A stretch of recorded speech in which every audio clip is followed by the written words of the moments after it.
Uyku әкесіне Джемальдің келгенін айтып береді. Демир Джемальді тауып алып, оның жанына келеді. Негізі Демир мен Джемаль мектеп кезінен келе жатқан достар еді. Демирдің кесірінен Джемаль түрмеге отырып шыққан еді. Өзіңнің ластерліктеріңе менің туысқандарымды араластырма, менің қызымның жанынан енді сені көруші болмаймын дейді. Сөйтіп Демир Джемальді ұрып тастайды. Джемаль Демирге жауап қайтармайды, тек соңынан қарап қалады. Угур Жанданның үйіндегі картинкаларды ұрлап бара жатқан кезде Демир оны көріп қалады. Екеуі тартысып жатқан кезде Жандан кеп қалып, Демир Угурды полицияға ұстап беруге мәжбүр болады. Марат айтады, мен Демирден күдіктенедім, ол туралы іздестіріп көрген едім, еш нәрсе жоқ, не оқымаған, не жұмыс істемеген. Жанан досына ұрсып тастайды, сен барлық нәрседен күдіктене бересің, адамдарды жайына қой дейді. Екеуінің әңгімесін бағанадан бері Уйку естіп тұрған еді. Марат кеткен соң Уйку Жананың жанына келіп, сенің отбасың бар ма, әкең бар ма деп сұрайды. Жананың есіне кішкентай кезіндегі отбасындағы болған оқиға есіне түсіп кетеді. Жанан мектеп жасында оқитын қыз әкесіне, мен енді олай жасамаймын, әке мені кешірші деп қанша рет кешірім сұрағанымен, әкесі Жананға сөйлемей қояды екен. Осы оқиға Жананың қайта-қайта есіне түсіп кете береді. Демир досы Угурды полицияға ұстап бергендіктен оның анасының үйіне келеді. Әзірге Угур үйге келе алмайды, ол жұмысқа кетті деп анасына өтірік айтады. Келіп айтқаның жақсы болды, әйтпесе баламды бағанадан бері ойлап уайымдап отыр едім дейді анасы. Угурдың өзі хабарласады, сіз уайымдамаңыз деп Демир кетіп қалады. Ертесі таңғы ас ішіп отырған кезде Демир қызына енді танымайтын адамдармен сөйлеспе деп ескертеді. Танымайтын адам келіп саған сөйлессе, сен қалай өз-өзіңді қорғайсың дейді Демир. Уйку енді олармен сөйлеспейтінін айтады. Сөйтіп Демирдің қолынан тістеп алып, осылай өз-өзімді қорғаймын дейді. Демир қызын мектепке апара жатыр және қолын тістеп алған үшін ренжулі.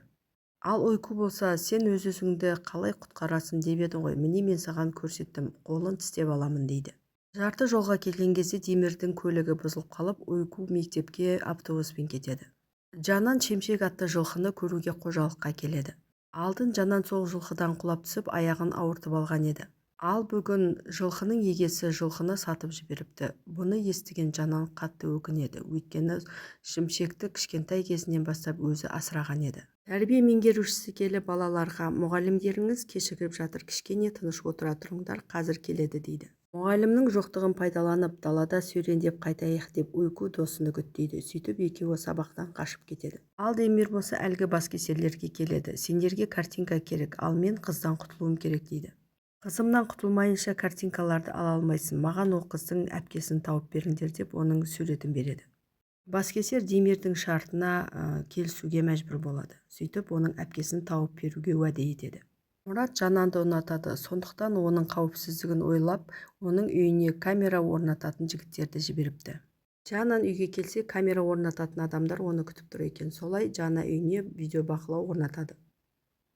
Демир түрмеге Угурға келеді, сөйтіп мен сені бұл жерден шығарамын деп сөз беріп кетеді. Баскесер Демирге хабарласады, Зейнепті тапқанын айтады және мекен-жайын береді. Демир мекен-жай бойынша келсе, ол жерде Зейнеп жоқ екен, Зейнеп кетіп қалыпты.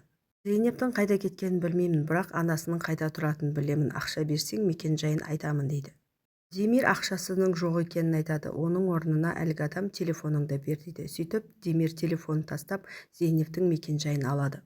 Демир сол күні үйге оралмайды, ал үйде Уйку әкесін күтіп отырған еді. Кеш болып кеткен соң Жанан Демирге хабарласады, бірақ Демирдің телефоны өшірулі тұр еді. Телефонын әлгі адамға тастап кеткен Демир Зейнептің анасын іздеуге көлікке отырып бір ауылға келеді. Есікті анасы ашады, Зейнептің жоқ екенін, кетіп қалғанын айтады. Демир анасынан жалынып жүріп, Зейнептің қайда кеткенін сұрап алады. Мектептегі жағдай. Уйку мен оның досы кеше мектептен қашып кеткен еді, сондықтан досының анасы келіп, баламның Уйкумен енді бір партада отырғанын қаламаймын, ол менің балама кері әсерін тигізеді деп айтып кетеді. Сондықтан сынып жетекшісі Уйкуды басқа жерге отырғызады. Демир аэропортқа келеді, сөйтіп Зейнепті тауып алады. Демир, мен Уйкудың әкесімін, не үшін маған 8 жылдан кейін Уйкуды жібердің дейді. Осыдан 8 жыл алдын Уйкудың анасы маған көп ақша тастап, кішкентай қызды тастап кетті. Кішкентай қызды қимағандықтан асырап бақтым дейді. Қыздың анасының аты Ләйла, басқа еш нәрсе білмеймін, ол маған қызын тастап кетті, артына қарамады.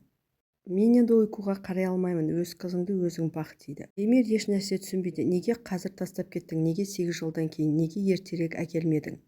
Зейнеп Демирге қарайды. Саған не ұйқы еш нәрсе айтпады ма дейді.